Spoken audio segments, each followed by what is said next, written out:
In a twist no one saw coming, Mia Harwood found herself standing at a crossroads she never imagined she would face again.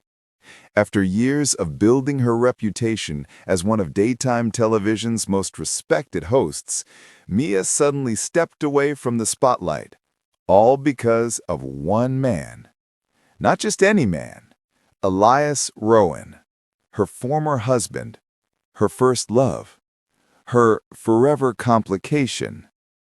Most people thought their story ended the day the divorce papers were signed. They smiled politely in public, wished each other well, and moved on with their lives. At least, that's what everyone assumed. But love has a strange habit of lingering in quiet corners, waiting for the most unexpected moment to show itself again. For months, whispers floated around the industry about Elias, how he'd been struggling, slowing down, missing meetings, brushing off concerns with that charming grin he always used to win arguments. He joked about being tired or overworked, but Mia knew him too well. That man could host a show with a broken foot and still make it look easy. What the world didn't see were the late-night messages he sent her. Short ones. Simple ones. Ones that said far more than the words written. Rough day. Can't seem to shake this pain. Please don't worry, I'll be fine. Which, in Elias language, meant, I'm not fine at all. Then came the night that changed everything. The phone rang. His voice was quiet, shaky, raw. Elias Rowan, funny, stubborn, annoyingly proud Elias, finally whispered the words he never thought he'd say. I can't manage this alone anymore. Mia froze. The world seemed to fall silent around her. She had heard many versions of his voice over the years, the playful one, the romantic one, the dramatic one he used when he pretended he wasn't jealous, but never this one. This was the voice of someone terrified of becoming a burden, someone who trusted only her. By the time the call ended, Mia already knew what she'd do. She didn't ask for permission. She didn't make an announcement. She simply walked into the network office the next morning, steady but emotional, and said she needed time away. No dramatic farewell, no press release, just a quiet exit from a loud world. Back at Elias's home, everything changed almost overnight.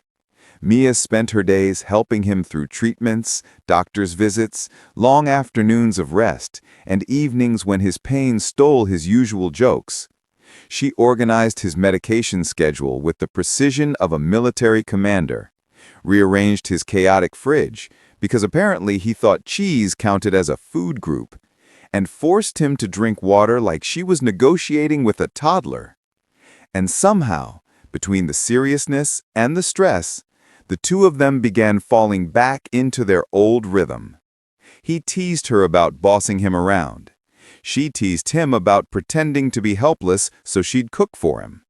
He insisted he could walk on his own. She insisted he absolutely could not, then proved it when he almost face-planted into a houseplant. Their home was filled with quiet moments only two people with history can understand. The soft sigh he let out when she adjusted his pillow, the way she brushed a stray curl off his forehead, the way he looked at her when he thought she wasn't watching. Their son Luca dropped by often, pretending he wasn't emotional while absolutely being emotional.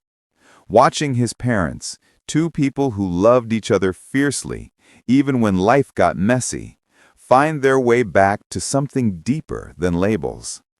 Meanwhile, viewers noticed Mia's sudden absence. Messages poured online. Confusion grew. The whispers swirled. But she stayed silent, guarding Elias's privacy like a shield.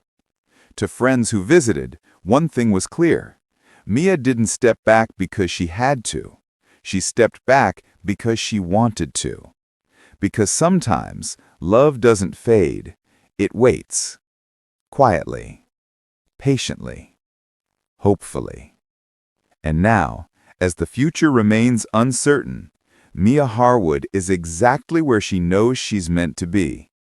Not on a stage, not in a studio, but beside the man who once held her heart and might just be holding it again.